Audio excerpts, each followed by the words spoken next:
salary income, what is the band for somebody? For example, take a situation, articleship done 3 years, and then couple of years, 1 or 2 years after articleship, then with almost 4 or 5 years of experience, what does the salary look like, and what the position should be in Bahrain?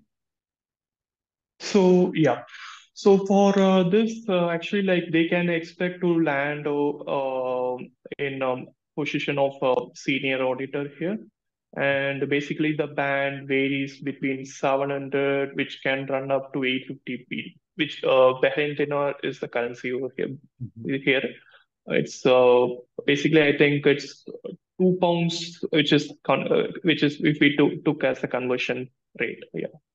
So that's what we can expect a band of 700 to 850, which can run up to 850. Yeah, that's what with the 5 years of experience.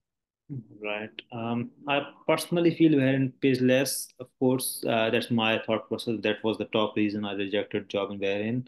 Um, Yeah. Back in 2019 or 2018, it was Mhm. I was offered Mhm. 850, and I think even after 5 years, they haven't progressed from that level, which makes me Okay. really worry. Uh, After so much inflation, they haven't changed their bands. I know some firms might be paying a little more, of course, than others, and depend on the experience, number of years of experience and skills you've got. But I know the average Right. salaries in Bahrain are quite low against other Middle East countries like Saudi, like Dubai in general. Mhm. But yeah, Yeah. but I think everybody who's watching, it's not a demotivation. It's basically one of those things that might be launching ground for subsequent career journeys, and a lot of people do that eventually. Uh, Now, looking at the salary and now about the cost of living, what does it look like for an individual like you are staying? So, uh, can you give a high level breakup between accommodation, bills, food, kind of just breaking in what you can typically save? Yeah. Okay. Coming to accommodation wise, accommodation wise is much cheaper here compared to other GCC countries.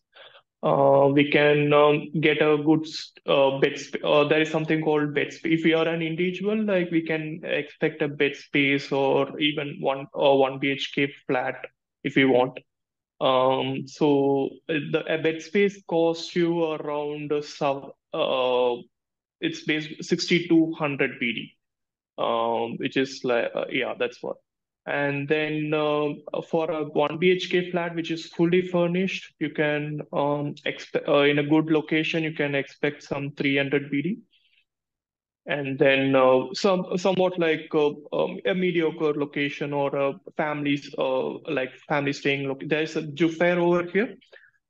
In Jufair is a kind of a posh area where the flats will be like a bit costly. Other than the place, like the flat, one BHK flat will cost you around 180 to 200 BD, fully furnished, I'm telling. That's what. And then utilities bills it goes basically like the flat cost will covers the utility bills also. That's based on the flat which we are choosing. It's like they provide something called EVA limit Mhm. here. So that's purely based on the flat which we are choosing. That depends. And then rest of the cost of living is pretty much less here. An individual can survive here with 100 to 150 BD itself. I can, if at the lowest, I'm just telling. Yeah, at the maximum, like we can run up to maximum what we can do. But at cheaper level, like an individual can basically can live up to from 100 to 150 BD itself. That's what I have observed till now. Yeah. Yeah, I think yeah, Middle East, wherein there's concept of bed space over there, which of course Yeah. means saving money at the same time losing the comfort. So Yeah. there's pros and cons of that thing. But if you have your own apartment, as you said, like 150, 200, which is like one fourth of the salary, and you probably should Yeah. expect.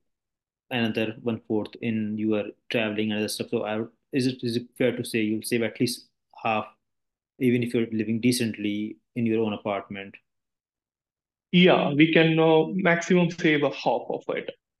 I can save.